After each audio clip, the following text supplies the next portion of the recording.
All well? Would you like to say something? No, we can start, sir. So, first of all, this is not the H-bomb. H-bomb is coming. This is another milestone in setting up and demonstrating to the youth of this country how elections are being rigged.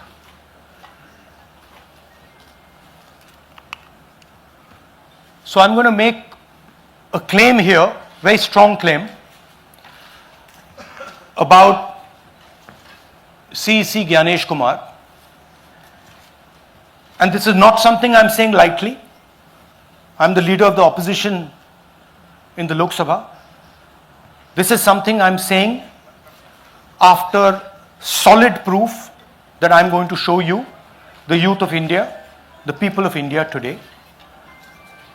Proof that is black and white, absolutely clear, that the Chief Election Commissioner of India is protecting the people who have destroyed Indian democracy.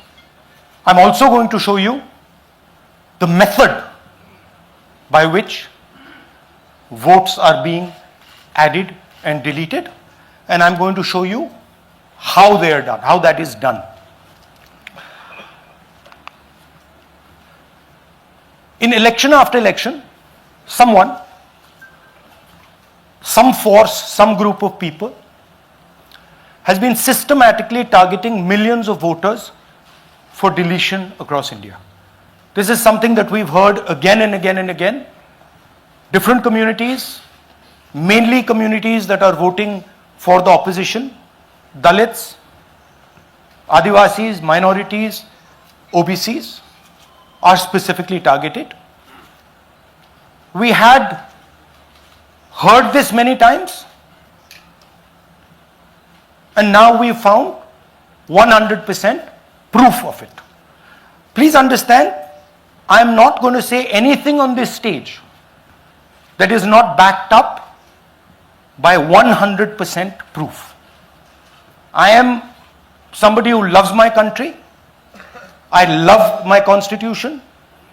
I love the democratic process, and I am protecting that process. And so I'm not going to say anything here that is not going to be based on 100% proof that you can determine. The burden of the judgment is yours. I am going to lay the proof in front of you. You will see it and say, actually, this is pretty solid proof. Aland is constituency in Karnataka. 6,018 votes. Somebody tried to delete 6,018 votes. We don't know the total number of votes that were deleted in Aland in the 23 election. They are much higher than 6,018. But somebody got caught deleting 6,018 votes. And it was caught, like most crimes, by a coincidence. What happened was, the booth level officer there noticed that her uncle's vote was deleted. And so she checked who deleted her uncle's vote, and she found that it was a neighbor. पड़ोसी ने uncle का vote delete किया था. उसने जाके पड़ोसी से पूछा कि आपने मेरे अंकल का वोट क्यों डिलीट किया. पड़ोसी ने कहा, मैं तो जानता ही नहीं, मैंने तो कुछ वोट डिलीट ही नहीं किया. Neither did the person deleting the vote know, nor did the person whose vote was deleted know. Some other force hijacked the process and deleted the vote. And as luck would have it, got caught. What does the operation look like? In Aland, 6,018 applications were filed impersonating voters. The people who filed these applications actually never filed them. And we will show you evidence of that on this stage. The filing was done automatically using software. We will show you that.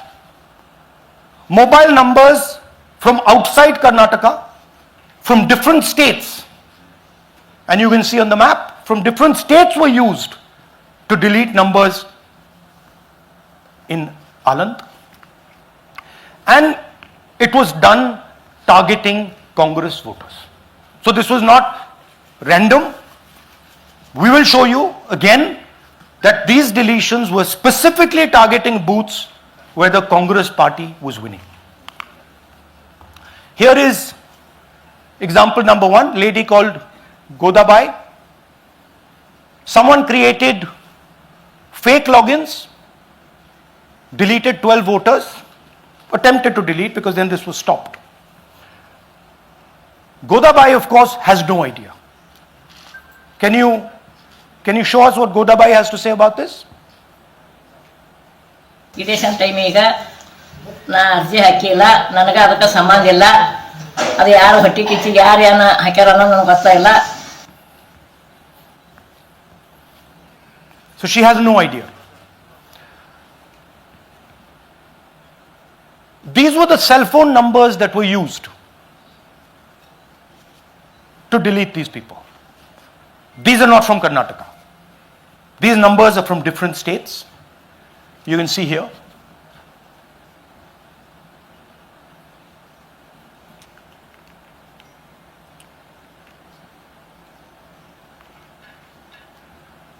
So the question is, whose numbers are these? How were they operated? Where were they operated from? Who generated the OTPs to disturb the process? Now these are questions that arise out of this. Here's example 2, Suryakant. This gentleman apparently deleted 12 voters in 14 minutes. He filled 12 deletion forms in 14 minutes. I'd like you to meet him. He's here. That's one of the people. That's one. Namaskar bhi aiye. Babita Chaudhary is one of the votes that he is supposed to have deleted. Aiye bhaiya. He is supposed to have deleted. This is the gentleman. ये इनका vote delete किया जा रहा था. ये कर रहे थे. इनसे आप पूछिए. बताइए. That's our candidate. हाँ. कन्नड़ा में बोलिए. ನನ್ನ ಹೆಸರು ಸೂರ್ಯಕಾಂತ್ ಗೋವಿನ. ನಾನು ಸರ್ಸಂಬ ಗ್ರಾಮದಲ್ಲಿ ಇದ್ದೆ. ನನಗೆ ನಾಲೆಜ್ ಇಲ್ಲದೆ ನನ್ನ ಹೆಸರು ಮೇಲೆ 9 ಜನರ ಲಿಸ್ಟನ್ನು ಡಿಲೀಟ್ ಮಾಡಿದ್ದಾರೆ. ಅದು ಯಾಕಂತ ಇವರು ನನಗೆ ಬಂದು ಕೇಳಿದರು, ನಮ್ಮ ಹೆಸರು ನೀವು ಯಾಕೆ ಡಿಲೀಟ್ ಮಾಡಿದ್ರಿ ಅಂತ. ಅದಕ್ಕೆ ನಾನು ನಮ್ಮ ಸಾಹೇಬ್ರಿಗೆ ಹೇಳಿದೆ, ನಾನು ಡಿಲೀಟ್ ಯಾರಿಗೂ ಮಾಡಿಲ್ಲ, ಅಪ್ಲಿಕೇಶನ್ ಕೊಟ್ಟಿಲ್ಲ, ಆದರೂ ಡಿಲೀಟ್ ಆಗ್ಯದ, ಅದು ನೋಡ್ರಿ ಅಂತ. ಹಾಗಾಗಿ ತಹಶೀಲ್ದಾರ್ಗೆ ಹೋಗಿ ಕಂಪ್ಲೇಂಟ್ ಕೊಟ್ವಿ. ಮತ್ತು ಕಮಿಷ್ನರ್ ಇದು ನಮ್ಮ ಜಿಲ್ಲಾ ಎಲೆಕ್ಷನ್ ಒಂದು ಇದಕ್ಕೆ ಕಂಪ್ಲೇಂಟ್ ಕೊಟ್ವಿ. ನನ್ನ ಹೆಸರು ಮೇಲೆ 12 ಜನರದು ಡಿಲೀಟ್ ಮಾಡಿದ್ದು ನಿಜ ಇರ್ತದೆ. थोड़ा ट्रांसलेट कर लीजिए. मेरे नाम पे 12 लोगों का नाम डिलीट किया गया है. हालांकि मुझे मालूम नहीं, मैं कभी किसी को मैसेज भेजा भी नहीं, मैं बुलाया भी नहीं. ये बबीता आके पूछने से पता चला कि मैंने मेरे फ़ोन से ऐसा मैसेज दिया, लेकिन असल में मैंने किसी को भी मैसेज नहीं किया. आप कुछ कहेंगे? नहीं? ठीक है. Thank you. Thank you. Third example, Nagaraj. 2 applications filed and submitted in 36 seconds. Please try and fill these forms and see how long it takes you. Try and fill. And I ask the youth of India, try it. Try and fill the form, 2 forms in 36 seconds. you'll see the answer to this question. Notice also what time this gentleman fills the form. For some reason he gets up at 4:07 in the morning and suddenly fills 2 forms in 38 seconds.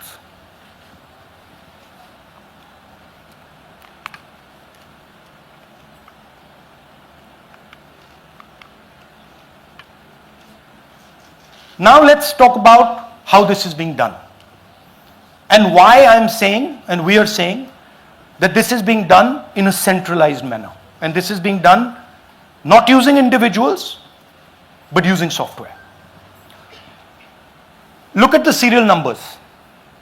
Serial number 1, serial number 1, serial number 1, serial number 1. Serial number 1 means that this is the first person whose name, this is the first name in the booth. So a software is picking up the first name in the booth and using it to delete voters. So someone ran an automated program that ensured the first voter of the booth was the applicant. That same person got cell phones from outside the state, used them to file the applications. And we are pretty certain that this was done in a centralized manner and it was done at scale. This was not done in a, at a worker level. This was done at a call center level. Okay? Targeted deletions in strong Congress booths. The top 10 booths with maximum deletions are Congress strongholds. Congress won 8 other 10 booths in 2018. This was not a coincidence. This is a planned operation. Now, let's come to why I'm making such a direct accusation about this gentleman, Gyanesh Kumar. There is an ongoing investigation on this matter in Karnataka. The CID of Karnataka has sent 18 letters in 18 months. 18 letters in 18 months to the Election Commission. And they have asked the Election Commission for some very simple facts. Number 1, give us the destination IP from where these forms were filled. Number 2, give us the device destination ports from where these applications were filed. And number 3, most important, give us the OTP trails, because when you file, you have to get an OTP. 18 times in 18 months. The CID of Karnataka has written to the Election Commission for this. And they are not giving it. Why are they not giving it?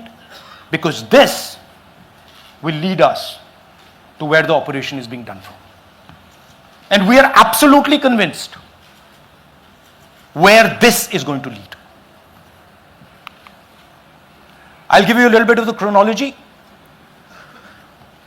FIR is filed February 23. Karnataka CID writes to ECI requesting all details of these numbers and these transactions almost immediately in March. In August, EC gives a reply, doesn't fulfill any of the demands, and doesn't give us the information. Doesn't give the CID of Karnataka the information that will lead them to their destination.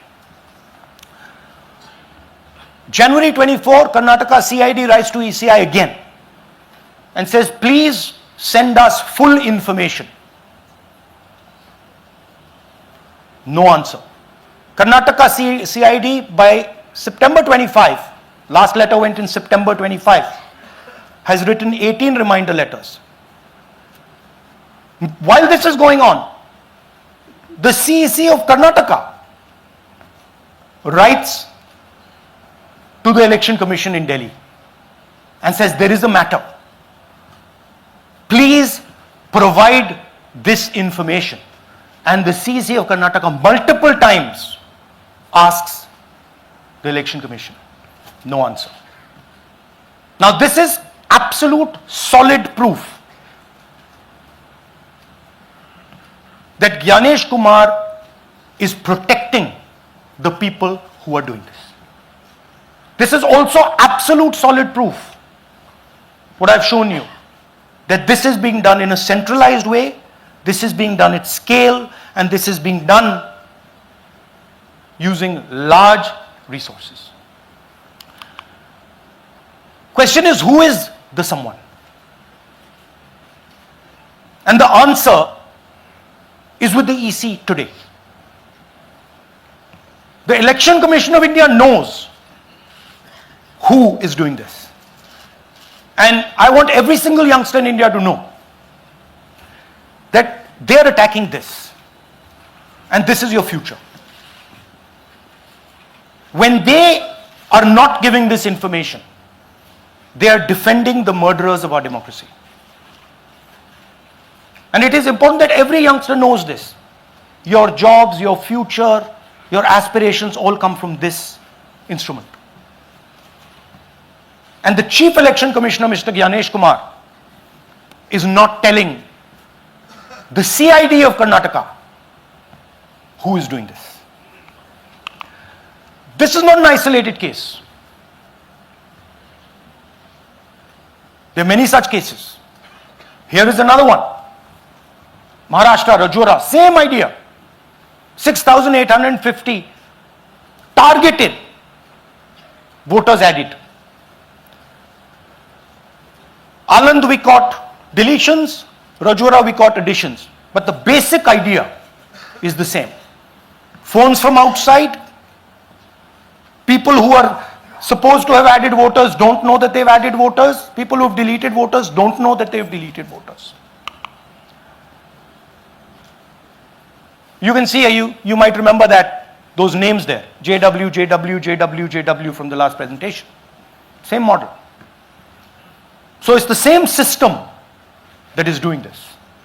It's doing it in Karnataka, it's doing it in Maharashtra, it's done it in Haryana, it's done it in UP, and we have proof of all of it.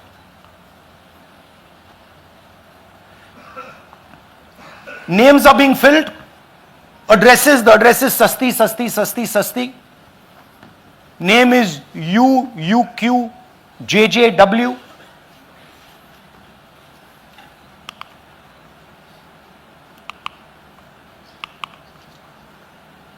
So, what are we saying here?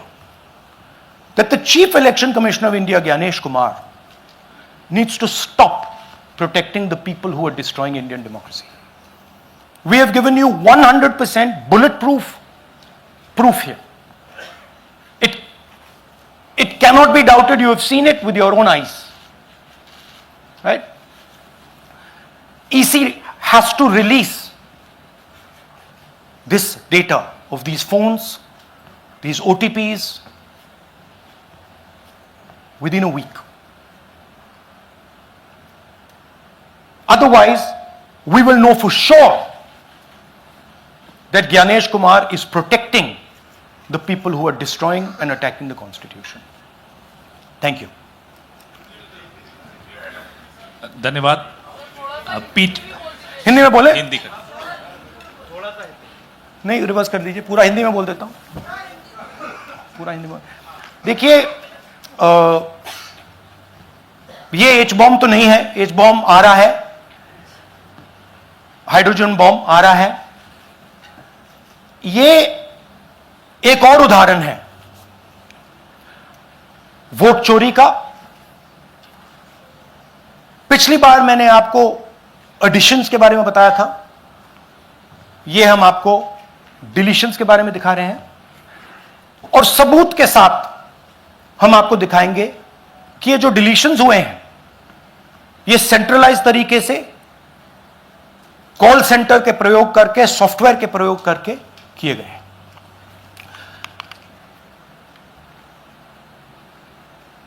हमारे पास इस presentation में जो मैंने आपको अभी दिखाया 100% सबूत है, प्रूफ है कि ज्ञानेश कुमार जी हिंदुस्तान के चीफ इलेक्शन कमिश्नर वोट चोरों की रक्षा कर रहे हैं, और यह मैं आपको अभी दिखाने जा रहा हूं। हर इलेक्शन में हमें रिपोर्ट आती थी कि वोटर्स डिलीट हो रहे हैं, कांग्रेस वोटर्स डिलीट हो रहे हैं, ऑपोजिशन के वोटर्स डिलीट हो रहे हैं, दलित वोटर्स डिलीट हो रहे हैं, आदिवासी हो रहे हैं, माइनॉरिटी वोटर्स डिलीट हो रहे हैं, ओबीसी वोटर्स डिलीट हो रहे हैं। मगर जब डिलीट होते हैं ऑपोजिशन के ही होते हैं। कर्नाटक में आलंद कंस्टिट्यूएंसी है, यहां पे चोरी पकड़ ली, कोइंसिडेंस से पकड़ी। वहां की जो बीएलओ थी उसने देखा कि उसके रिश्तेदार को डिलीट कर दिया गया था। जैसे चोरी पकड़ी जाती है, कोई छोटी सी गलती हो जाती है, हाथ आ जाती है। आलंद में 6018 वोटर्स डिलीट हुए, उसमें से इनकी रिश्तेदार थे। उन्होंने पता लगाया कि मेरे रिश्तेदार को डिलीट किसने किया। पता लगा कि पड़ोसी ने रिश्तेदार को डिलीट किया। बीएलओ ने जाके पड़ोसी से पूछा कि भाई आपने मेरे रिश्तेदार को क्यों डिलीट किया? पड़ोसी ने कहा मैंने तो नहीं किया। बीएलओ सस्पिशियस हो गई, शक पड़ा, उसने प्रोसेस चालू कर दी।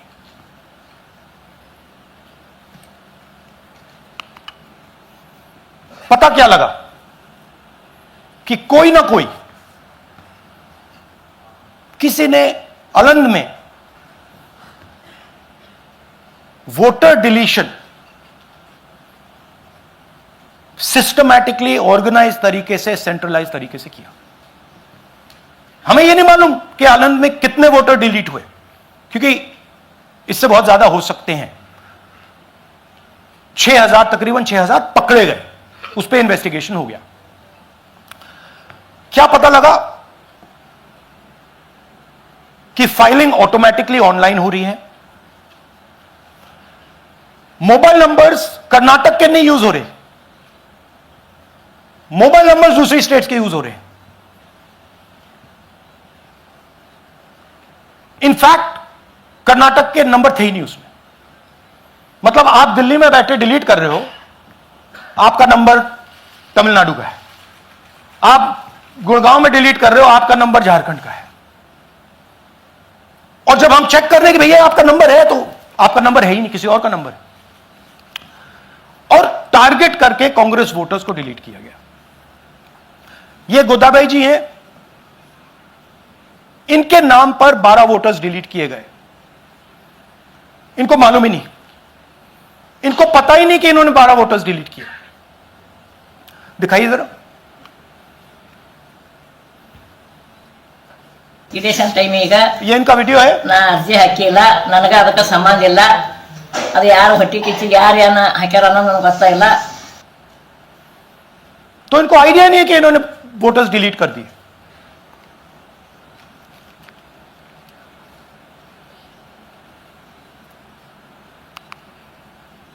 ये सारे के सारे जो नंबर्स हैं, ये कर्नाटक के नंबर्स नहीं है, ये अलग अलग स्टेट्स के नंबर्स हैं।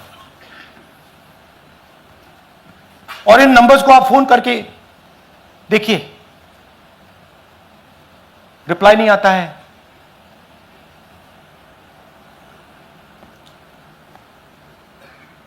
तो सवाल यह है कि किसके नंबर्स हैं, ये किसने ऑपरेट किए, जब इन्होंने ऑपरेट किए ये कहां थे, आईपी एड्रेस क्या था, ओटीपी कैसे जनरेट हुआ, कहां गया, यह सवाल है।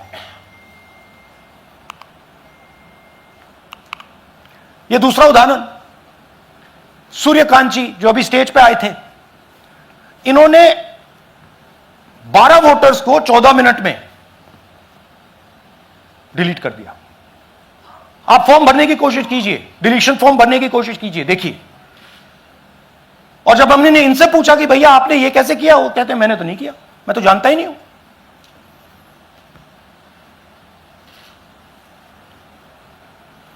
बबीता चौधरी जी का इन्होंने एक नाम डिलीट किया, यहां खड़ी हैं बबीता जी, यहां हैं, सूर्यकांत जी यहां हैं, आ जाइए जरा स्टेज पे, एक सेकंड आ जाइए, ये दोनों खड़े हैं यहां पे, सूर्यकांत जी, बबीता जी। इनको मालूम ही नहीं कि इन्होंने डिलीट किया। Thank you. नागराज जी, इन्होंने 2 एप्लीकेशन 36 सेकंड में फाइल कर दी है। और मजे की बात देखिए, ये 4 बजे सुबह उठ के फाइल कर रहे हैं। पता नहीं क्या हुआ, 4 बजे सुबह कहा कि भैया मैं 2 वोटर को डिलीट करूंगा, और कितने 36 सेकंड में डिलीट कर दिए, फिर सो गए।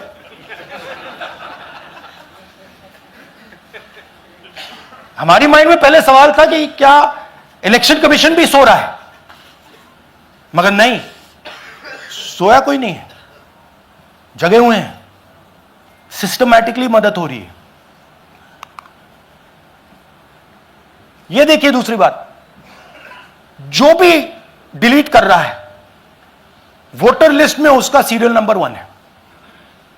मतलब जो भी वोटर लिस्ट में पहले नंबर पे आता है वही डिलीट कर रहा है। 5वें नंबर वाला, 7वें नंबर वाला, 10वें वाला कोई नहीं कर रहा। तो हो क्या रहा है, सॉफ्टवेयर से यह काम किया जा रहा है। सॉफ्टवेयर प्रोग्राम कह रहा है पहला नाम निकालो और इसका प्रयोग करके डिलीट करो। टारगेटेड डिलीशंस हो रहे हैं। कांग्रेस पार्टी पर आनंद में अटैक किया। टॉप 10 बूथ्स जहां सबसे ज्यादा कांग्रेस की स्ट्रेंथ थी वहां टारगेट किया। और 2018 में पिछले इलेक्शन में 10 में से 8 बूथ कांग्रेस पार्टी जीती थी, और इन 8 में से इन्होंने 6000 लोग उड़ाने की कोशिश की। ये कोइंसिडेंस नहीं था, ये प्लान था, और ये सेंट्रलाइज तरीके से किया जा रहा है। अब मैंने बहुत बड़ी बात बोली, चीफ इलेक्शन कमीशन के बारे में मैंने बोला कि यह व्यक्ति वोट चोरों की रक्षा कर रहा है। जो भी मैं यहां बोल रहा हूं 100% प्रूफ के साथ, सबूत के साथ बोल रहा हूं।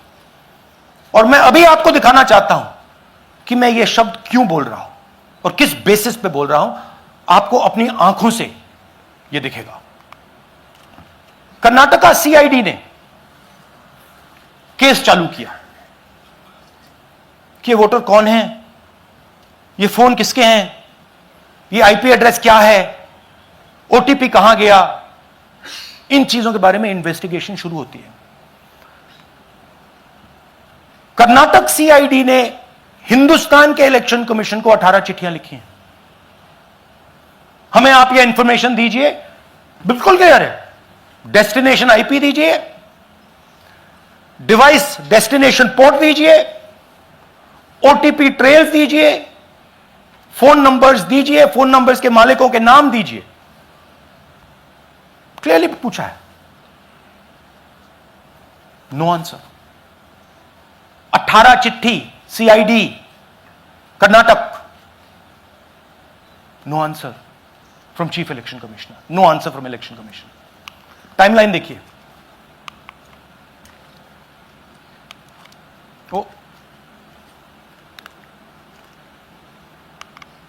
ओके, फरवरी 23 में इन्वेस्टिगेशन शुरू होती है।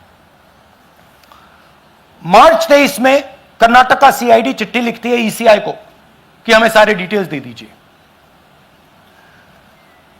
अगस्त में इनकंप्लीट डिटेल्स दी जाती हैं, जिससे कोई इन्वेस्टिगेशन आगे नहीं बढ़ेगा। जिन चीजों की जरूरत थी वो नहीं दी, जिसकी जरूरत नहीं थी वो सारी दे दी। पहला सबूत। दूसरा सबूत, 18 बार रिमाइंडर लेटर गए हैं। आपको अगर सीआईडी एक बार लेटर भेज दे और आप नहीं गए, आप जानते हो क्या होगा। यहां पे इलेक्शन कमीशन को 18 बार लेटर गए हैं, कुछ नहीं हुआ है। बाद में क्या होता है, कर्नाटक ईसी इलेक्शन कमीशन को लिखता है, कहता है भैया हमें दे दीजिए, आपको इंफॉर्मेशन देना पड़ेगा। No reply. मार्च 25 में आखिरी लेटर सितंबर में गया है, कुछ ही दिन पहले। No reply from EC. यह है सबूत कि ज्ञानेश कुमार जी वोट चोरों की रक्षा कर रहे हैं, और यह ब्लैक एंड व्हाइट सबूत है, इसमें कोई कंफ्यूजन नहीं है कहीं।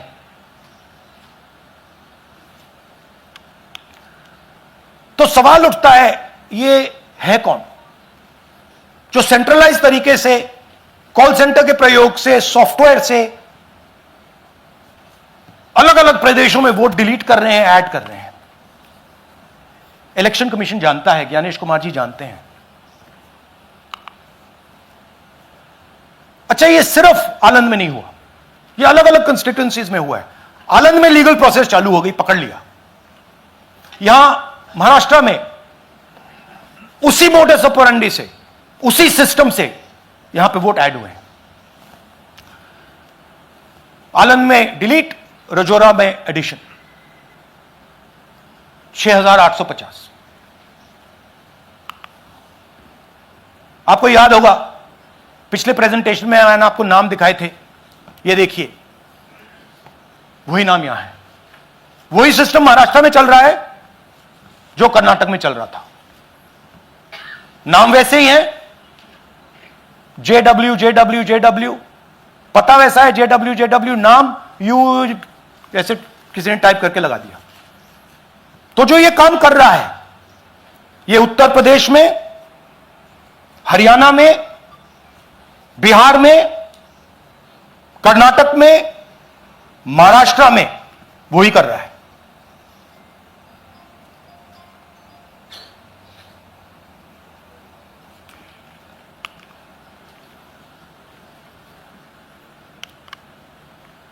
तो हमारी डिमांड है, ज्ञानेश कुमार जी, आप अपना काम कीजिए। आपने ओथ लिया है, आप हिंदुस्तान के चीफ इलेक्शन कमिश्नर हैं। आपसे कर्नाटक की CID सबूत मांग रही है। आप कर्नाटक की CID को यह सबूत 1 सप्ताह के अंदर दे दीजिए, नहीं तो पूरा हिंदुस्तान के सारे युवा इस बात को एक्सेप्ट करेंगे कि आप हिंदुस्तान के कॉन्स्टिट्यूशन, हिंदुस्तान के संविधान की हत्या में शामिल हो, हिंदुस्तान के संविधान की रक्षा नहीं कर रहे हो, और वोट चोरों की आप मदद कर रहे हो।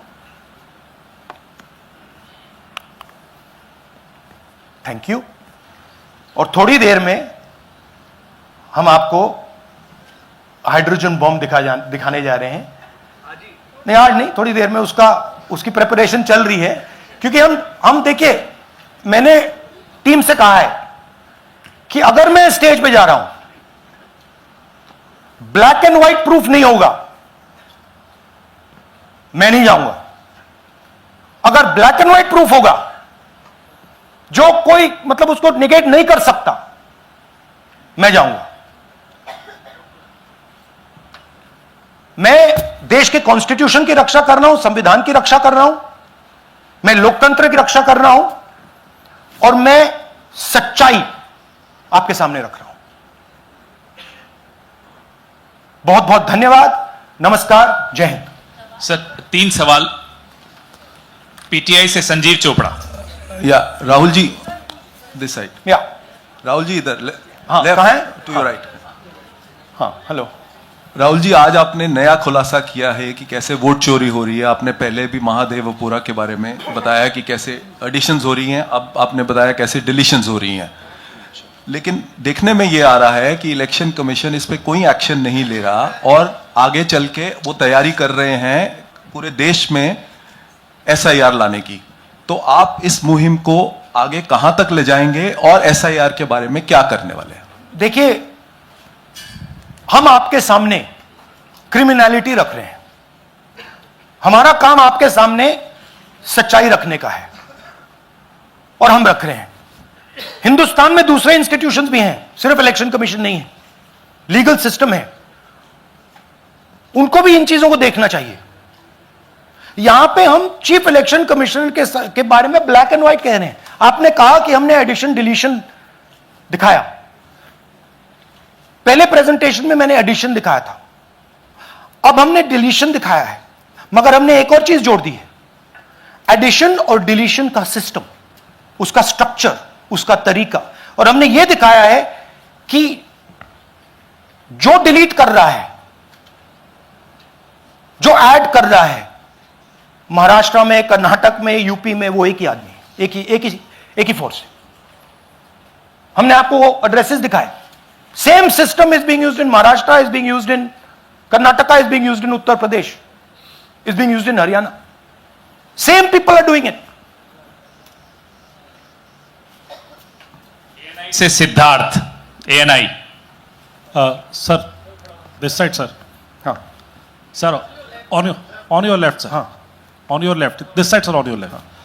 सर, मेरा आपसे सवाल ये है कि जब आप कह रहे हैं कि ज्ञानेश कुमार जो चीफ इलेक्शन कमिश्नर है, उन्हें पता है ये कौन कर रहा है, हाँ। और ये पॉलिटिकल फायदा जरूर किसी को हो रहा है। आप कह रहे हैं कांग्रेस के बूथ के ऊपर ही हाँ। सारे वोट्स डिलीट किए जा रहे हैं, तो वो कौन लोग आपके हिसाब से हैं जिनको ये फायदा पहुंच रहा है, पहला। और दूसरा ये कि वो आपने एक देखिए, हफ्ते का हाँ, समय दिया sorry। है, जब आपने एक हफ्ते का समय दिया है, तो क्या एक हफ्ते बाद आप इसको आगे कैसे इनिशिएट करेंगे? क्या आप लोग कोर्ट का रास्ता अपनाएंगे या और कोई हायर एजेंसी से इस बात की डिमांड करेंगे? क्योंकि ये ऑर्गेनाइज्ड तरीके से क्राइम दिखाई दे रहा है जो आप बता रहे हैं, अगर आपकी बात के ऊपर जाएं। देखिए, फ्रैंकली ये जो मैं यहां कर रहा हूं, ये मेरा काम नहीं है।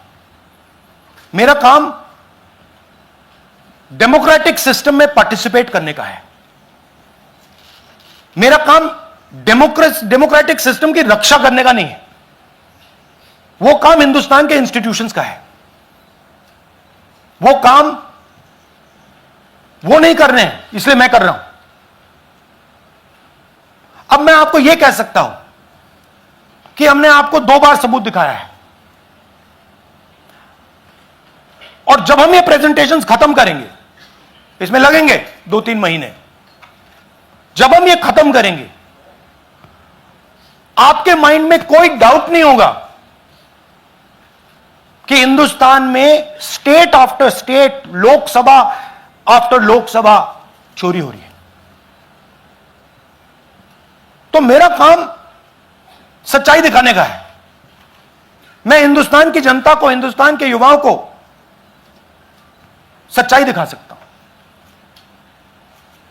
यह मेरा काम है। उनकी जो इंटरेस्ट है, क्योंकि ये जो कॉन्स्टिट्यूशन है, ये हिंदुस्तान की जनता का रखवाला है, प्रोटेक्टर है, और मैं इसकी प्रोटेक्शन कर रहा हूं। इसकी प्रोटेक्शन करने का काम हिंदुस्तान के इंस्टीट्यूशंस का है, हिंदुस्तान के ऑपोजिशन लीडर का नहीं है, मगर इंस्टीट्यूशंस नहीं करने हैं। अच्छा, एक इंटरेस्टिंग बात आई है जो मैं आपको बताना चाहता हूं कि इलेक्शन कमीशन के अंदर से हमें मदद मिलनी शुरू हो गई है। मैं साफ बोल देता हूं, इलेक्शन कमीशन के अंदर से, पहले नहीं हो रहा था, अब इलेक्शन कमीशन के अंदर से इंफॉर्मेशन आ रही है। यह रुकेगा नहीं, यह रुक नहीं सकता है, क्योंकि हिंदुस्तान की जनता इस बात को एक्सेप्ट नहीं करेगी। एक बार हिंदुस्तान की जनता को, हिंदुस्तान के युवाओं को पता लग गया कि वोट चोरी हो रही है, उनकी शक्ति लग जाएगी। IANS से आलोक झा। इस तरह से नहीं प्लीज। IANS से आलोक झा। वो भी मैं आपको दिखा दूंगा, वो भी मैं आपको प्रूफ के साथ दिखा दूंगा, है हमारे पास। राहुल जी, हाइड्रोजन बॉम्ब में ब्लैक एंड व्हाइट है। मैं फाउंडेशन लगा रहा हूं, मैं फाउंडेशन क्रिएट कर रहा हूं, है हमारे पास। मैं स्टेज पे बिना प्रूफ के नहीं चढ़ूंगा, बता रहा हूं। राहुल जी आपने कहा ऐसे ऐसे मत पूछिए please. Last question. Rahul ji IANS से आलोक झा। राहुल जी इधर आपने कहा आपके पास आलोक झा? इधर इधर सर कहाँ हैं जी? हाँ, आपने कहा सर कि आपके पास पुख्ता सबूत है, ब्लैक एंड वाइट सबूत है, तो क्या अगर ECI अभी जवाब नहीं देती है तो कोर्ट का रुख करेंगे, ये ऑप्शन है आपके पास, जाएंगे? देखिए मैंने कहा कि मेरा काम as opposition leader normal situation में मेरा काम ऑपोजिशन का रोल है, सरकार पे प्रेशर डालने का रोल है। मेरा काम हिंदुस्तान के लोकतंत्र को बचाने का नहीं है। मैं वो काम कर रहा हूं, इस स्टेज पे मैं वो काम कर रहा हूं। तो मेरी सोच है कि as a patriotic Indian, as somebody who loves India, who loves the constitution, it is my duty to put the truth in front of the people of India. अब अगर हिंदुस्तान के इंस्टीट्यूशंस कुछ करना चाहते हैं वो करेंगे। उनमें भी बहुत लोग हैं, जैसे मैंने आपसे कहा, मैं सरप्राइज हो रहा हूं, इलेक्शन कमीशन से लोग आ रहे हैं, इंफॉर्मेशन दे रहे हैं और बढ़ रहा है वो। क्या जब तक CEC ज्ञानेश कुमार अपने पद पर है, जैसा कि आप कह रहे हैं कि वो फ्री एंड फेयर इलेक्शन होने नहीं देंगे, तो तब तक इलेक्शन का मतलब क्या रह जाएगा? क्या आपको बताया जाने के लिए आई कोई इस्तीफा देने की? हाँ, तो आप इमेजिन कीजिए, और ये शॉकिंग बात ये है बस अब कि ये अभी शुरू नहीं हुआ, नो। ये 10-15 साल से चल रहा है। ये सिस्टम है, ये स्ट्रक्चर है। हिंदुस्तान की जो डेमोक्रेसी है वो हाईजैक हो गई है। I am shocked frankly. Democracy, brothers and sisters, democracy can only be saved by the people of India. Nobody else can save democracy. Rahul Gandhi can come here and say something and say this is the truth. But the people of India, who I believe in, who I love, can do it. The day the people of India realize that आपका जो लोकतंत्र है, आपका जो संविधान है, वो आपसे चोरी हो गया है, उस दिन काम हो जाएगा। Thank you. अब आप लोग अपने स्थान पर खड़े हो जाइए राष्ट्रगान के लिए। ये है इनकी डिटेल लिस्ट, देख लीजिए।